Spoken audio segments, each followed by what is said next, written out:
So let's go on the vocabulary. The first word is obscure. It is not discovered or known about. In the other word, uncertain. So let's use it in a sentence. For example, his origins and percentage are obscure. The second word is nomadic. Nomadic is living the life of a nomad. On the other word, it is wandering. Example, others are hunters and fishermen, and the others are nomadic habit. The next word is khans. It is a term used for chefs in Mongols.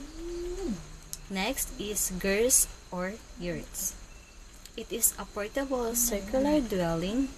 Yurts have been primary style of home in Central Asia, particularly in Mongolia for thousands of years.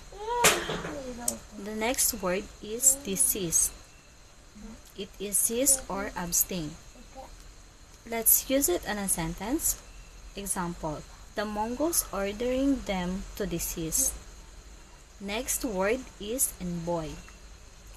It is a messenger or representative, especially one on a diplomatic mission. Like for example, from the story of the Mongols and Genghis Khan, Pope and sent an envoy to the Mongols. The next word is outskirts. The meaning of outskirts is the outer part of a town or city. The next word is famine. It is extreme scarcity food. For example, drought could result in famine throughout the region. The next word, and this is the last to our vocabulary, is succeeded. The meaning of succeeded is a takeover throne, inheritance, office, or other position from. Like for example, Chu Yuanchang succeeded in driving the Yuan Emperor back to Mongolia.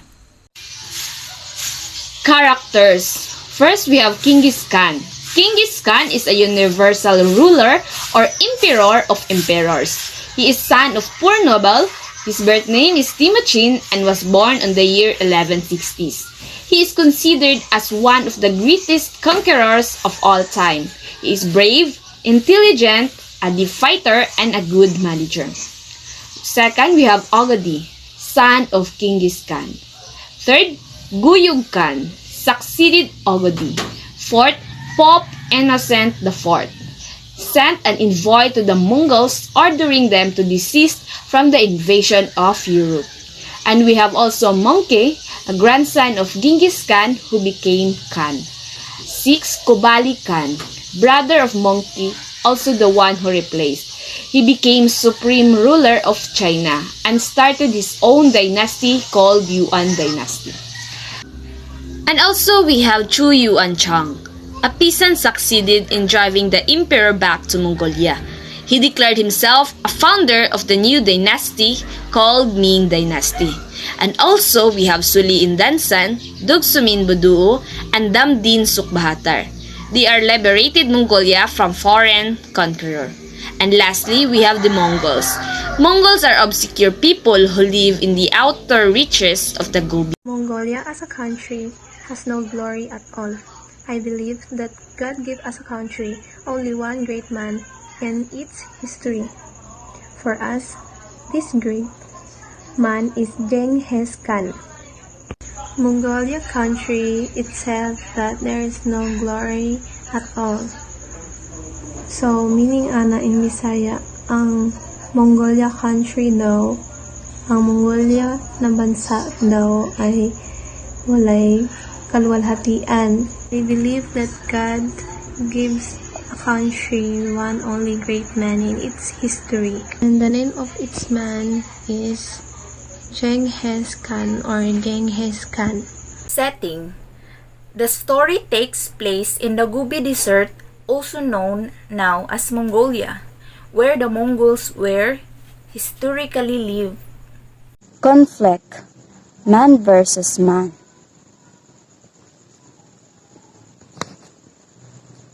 The conflict of the Mongol is man versus man. Mongol leader Genghis Khan. So many people will fight because of the place it can be conquered. The Mongol conquer by battle or voluntary surrender the areas of present-day Iran and Iraq. After uniting the nomadic tribes of the Mongolian plateau, he conquered huge chunks of Central Asia and China. Man versus society. The society was patriarchal and patrilineal. Mongol women had far more freedom and power than women in other patriarchal culture such as Persia and China. Mongol society, particularly in the matter of succession. So, let's talk about the plot.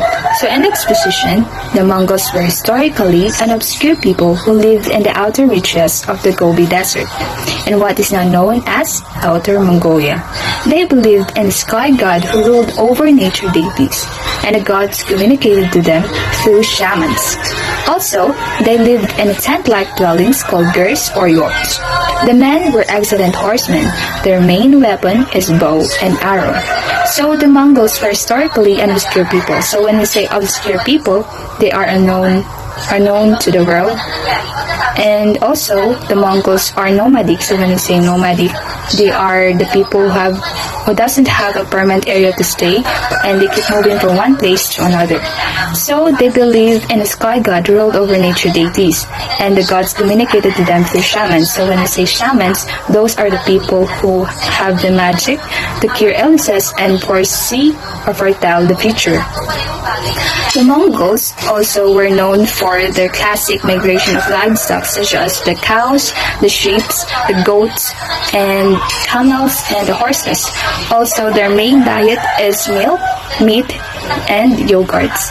The chicken is their least favorite or not their favorite because the chicken has a little meat. And also, it is recently that the Mongols are living in the two-story buildings and learn to plant fruits and vegetables. So now, let's talk about the rising action.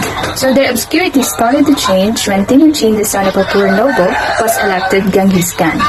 He was considered one of the greatest innovators in human history.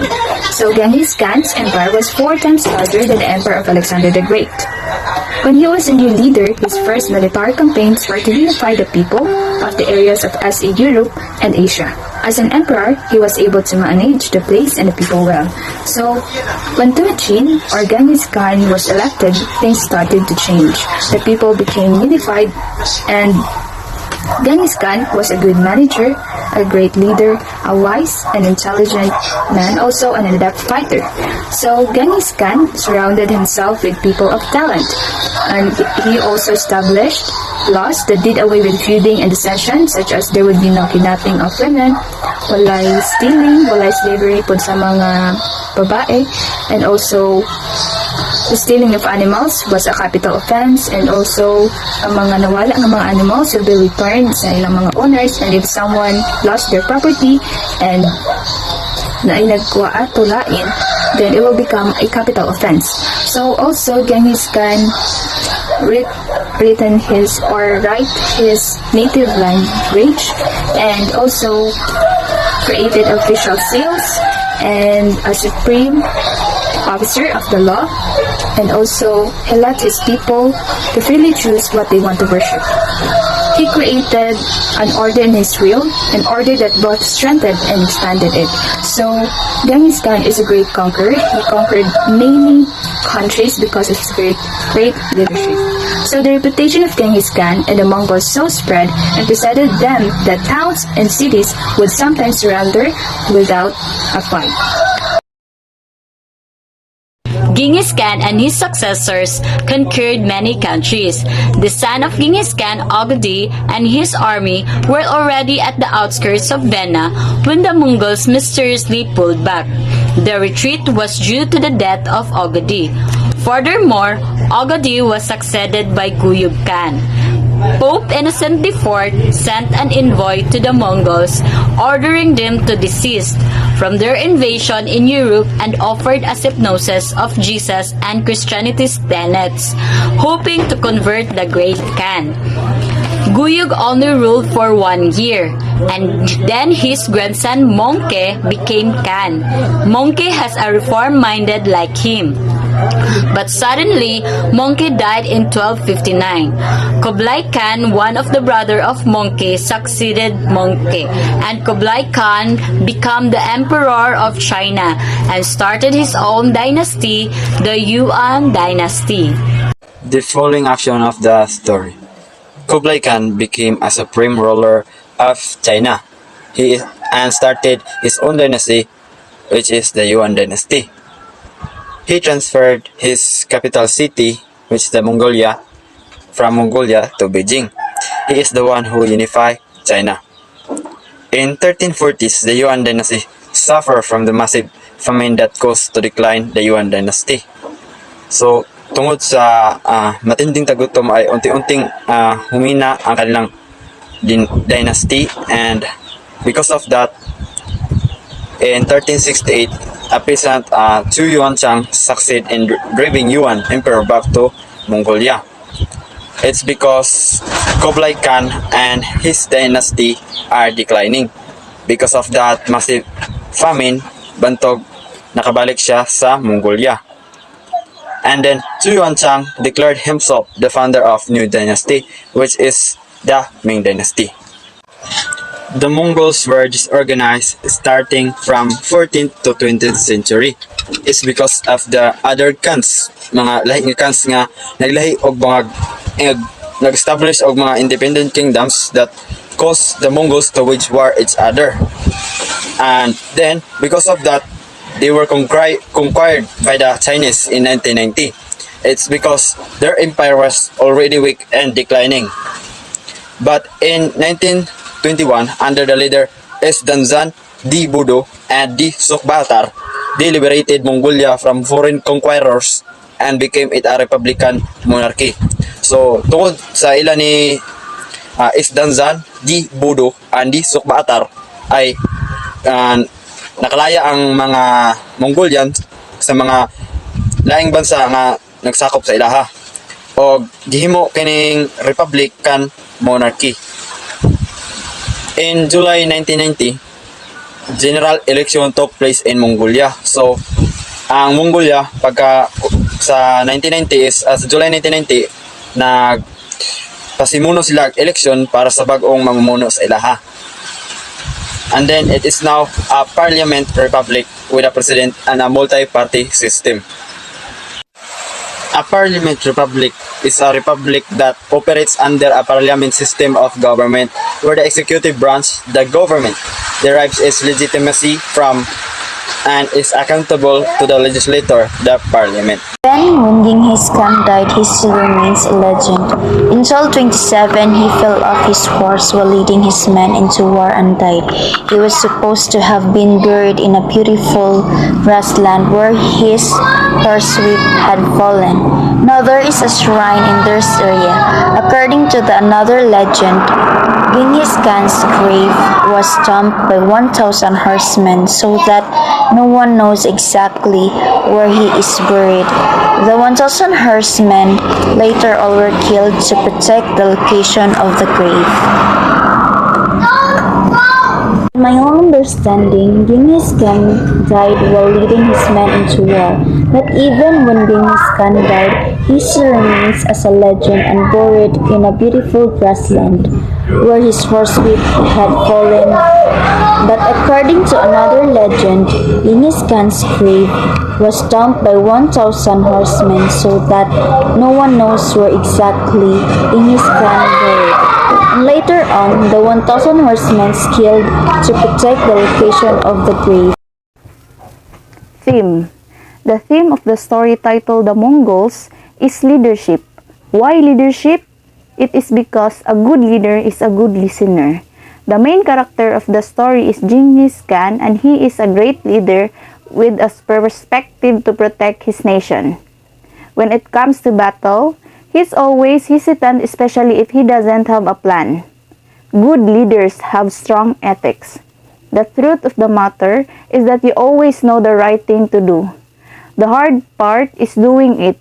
A true leader has a confidence to stand alone, the courage to make hard decisions, and comparisons to listen to the needs of others.